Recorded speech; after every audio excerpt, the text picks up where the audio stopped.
மாட்சிமை தங்கிய மாமன்னர் சுல்தான் இப்ராஹிம் மற்றும் பேரரசியார் ராஜா ஷரீப் சோபியா தம்பதியர் நாட்டில் உள்ள அனைத்து பௌத்த சமயத்தினருக்கும் தங்களின் விஷாக் தின வாழ்த்துக்களை தெரிவித்துள்ளனர். இனங்களுக்கு இடையிலான நல்லிணக்கமே தேசிய ஒருமைப்பாட்டின் தூணாக எப்பொழுதும் விளங்கும். நல்லிணக்கம் பெற்று அனைத்து இன மக்களும் சுபிட்சமாக வாழ வேண்டும் என்றும் அந்த வகையில் விஷாக் தின நல்வாழ்த்துக்களை தெரிவித்துக் கொள்வதாகவும் மாமன்னர் தம்பதியர் தெரிவித்துள்ளனர். மடானி அரசாங்கம் நிறுவப்பட்ட பிறகு முக்கிய கவனம் கட்டமைப்பு சிக்கல்களை கையாள்வதுதான் என்று பிரதமர் டதஸ்ரீ அன்வார் இப்ராஹிம் தெரிவித்துள்ளார். நாட்டின் பொருளாதாரத்தின் வலிமையை பலவீனப்படுத்தும் முக்கிய பிரச்சனைகள் குறித்து பேசிய அவர், நீண்ட காலமாக நடுத்தர வருமானம் பெறும் நிலைக்கு நாம் தள்ளப்பட்டுள்ளோம் என்றும் குறைந்த வருவாய் மற்றும் பெருகி வரும் கடன் சுமை ஆகியவற்றால் கூட்டரசின் நிதி வள நிலையும் மிகவும் கவலைக்குரியதாக உள்ளது என்றும் அவர் குறிப்பிட்டுள்ளார். பொருளாதார கட்டமைப்பு சிக்கல்களை தீர்ப்பது எளிதான காரியம் அல்ல என்று தெரிவித்த அவர், பல விஷயங்களை சரி செய்து சீரமைக்க வேண்டும் என்று குறிப்பிட்டார். சில சமயங்களில் புதிய கட்டுப்பாடுகளை விதிக்க வேண்டி உள்ளது. ஆனால் அக்கட்டுப்பாடுகள் மக்களின் விருப்பத்திற்கு ஏற்ப அமைவது இல்லை என்று அவர் கூறினார். ஆனால் அப்படிப்பட்ட நகர்வுகளின் வழியே மக்களின் நெடுநாளைய பிரச்சனைகளை களைய வேண்டிய இக்கட்டான நிலை அரசுக்கு ஏற்பட்டுள்ளதாக அவர் குறிப்பிட்டார். எனவே நாட்டின் நீண்ட கால நலனை கருத்தில் கொண்டு செயல்பட வேண்டிய கட்டாயம் ஏற்பட்டுள்ளதாக பிரதமர் தெரிவித்தார்.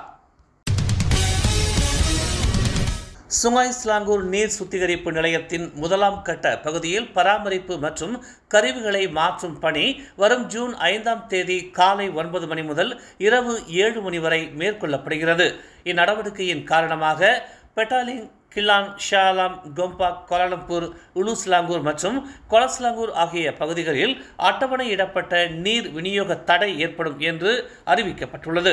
பாதிக்கப்படும் பகுதிகளில் உள்ள பயணீட்டாளர்கள் போதுமான அளவு நீரை சேமித்து வைக்கவும் இடையூறு ஏற்படும் காலம் முழுவதும் நீரை கவனமாக பயன்படுத்தவும் அறிவுறுத்தப்படுகிறார்கள். பராமரிப்பு பணிகள் முடிந்து விநியோக முறை நிலைப்படுத்தப்பட்ட பிறகு பயணீட்டாளர்கள் ஜூன் 6ஆம் தேதி அதிகாலை 3 மணி தொடங்கி நீர் விநியோகத்தை கட்டம் கட்டமாக பெறுவார்கள் என்று எதிர்பார்க்கப்படுகிறது.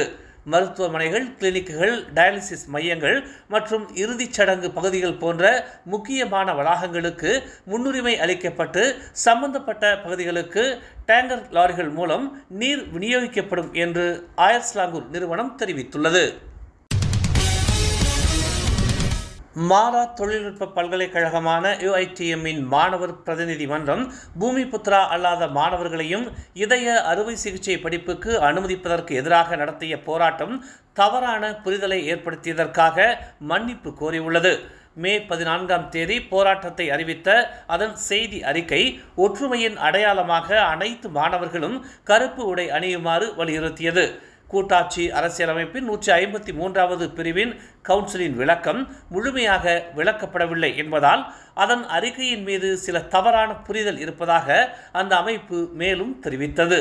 இது எங்கள் எதிர்பார்ப்புக்கு அப்பாற்பட்டது மற்றும் எதிர்காலத்தில் தெளிவான அறிக்கைகள் செய்யப்படுவதை உறுதி செய்ய இதை ஒரு பாடமாக நாங்கள் ஏற்றுக்கொள்கிறோம் என்று அவ்வமைப்பு ஒரு அறிக்கையில் தெரிவித்துள்ளது.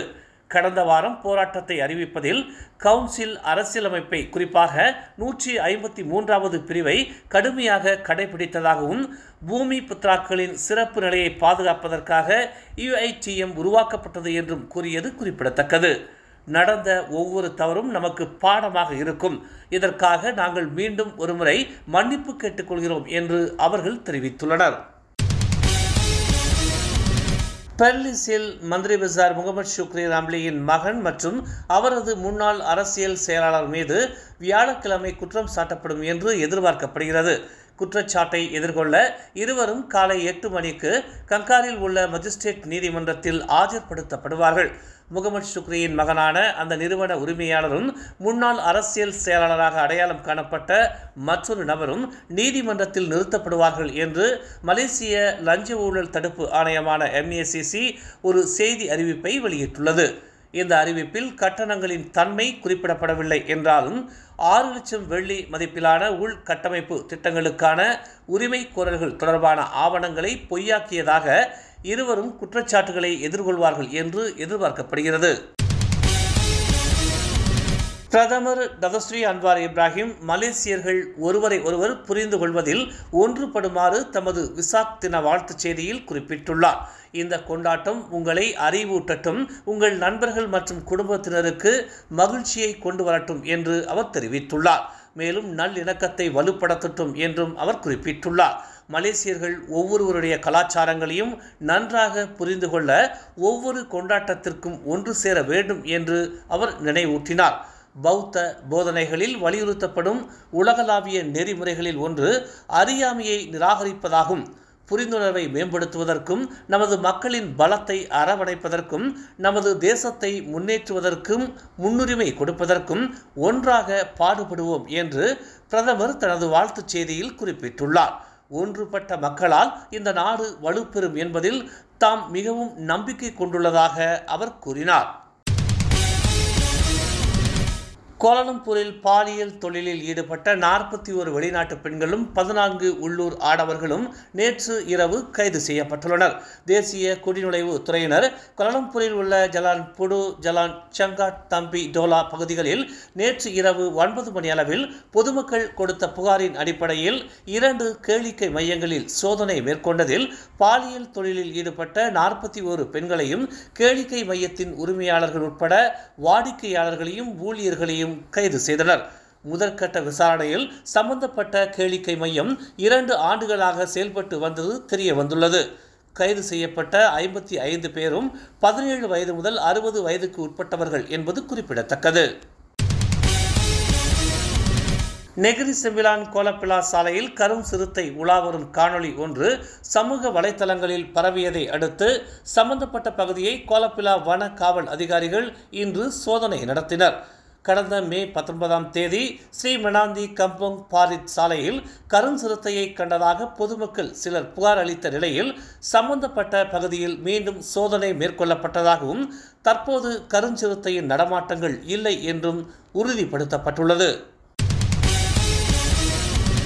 மே 22ஆம் தேதி பிறந்த நாளை கொண்டாடும் எளிய மக்களின் சேவகராய் எப்போதும் இன்முகத்துடன் மக்கள் பணியாற்றும் பினாங்கு ஆட்சிக்குழு உறுப்பினர் டத்தோஸ்ரீ சுந்தர்ராஜ் அவர்களுக்கு மலேசிய வட மாநில இந்தியர் சிகை அலங்கார சமூக நல இயக்கத்தின் சார்பாக அதன் தலைவர் புவனேஸ்வரன் சக்திவேல் தமது பிறந்த நாள் வாழ்த்துக்களை தெரிவித்துக் கொள்கிறார். டத்தோஸ்ரீ அவர்கள் மக்களின் பேரன்பில் நீடித்து வாழ தாம் வாழ்த்துவதாக புவனேஸ்வரன் சக்திவேல் தெரிவித்துக் கொள்கிறார். தெலுக்கிந்தானில் உள்ள தமிழ் பள்ளிகளில் பயிலும் சுமார் 240 மாணவர்களுக்கு தலா 1000 வெள்ளி நிதியை வீடமைப்பு ஊராட்சித்துறை அமைச்சர் ngா கோர்மிங் வழங்கினார். இந்த திட்டத்திற்கு 2,40,000 வெள்ளி நிதி ஒதுக்கப்பட்ட நிலையில் இன்று காலை தெலுக்கிந்தான் ஸ்ரீ வெள்ளை விநாயகர் மண்டபத்தில் 240 மாணவர்களையும் அழைத்து அவர்கள் ஒவ்வொருவருக்கும் தமது கைப்பட 1000 வெள்ளி வழங்கியது பெருமையாக இருப்பதாக அவர் தெரிவித்தார். இந்த திட்டம் இந்த ஆண்டு தொடங்கப்பட்டிருக்கும் நிலையில் தொடர்ந்து ஒவ்வொரு ஆண்டும் தமிழ் பள்ளி மாணவர்களுக்கு தலா 1000 வெள்ளி வழங்க தாம் வழிவகுப்பதாக அவர் உறுதி அளித்தார். மேலும் பிரதமர் டதஸ்ரீ அன்வார் இப்ராஹிம் கூறுவது போல அனா மெலாயு சீனா இந்தியா அனாசயா என்பதை அவர் தலைமையிலான அரசாங்கம் தொடர்ந்து செயல்படுத்தும் என அவர் நம்பிக்கை அளித்தார். தமிழ் மலர் செயலி நம் சமுதாயத்தின் உரிமை குரலாய் உண்மையின் வாசமாய் மக்களுக்காக நாளும் மலர்கிறது தமிழ் மலர் நாளிதழ்.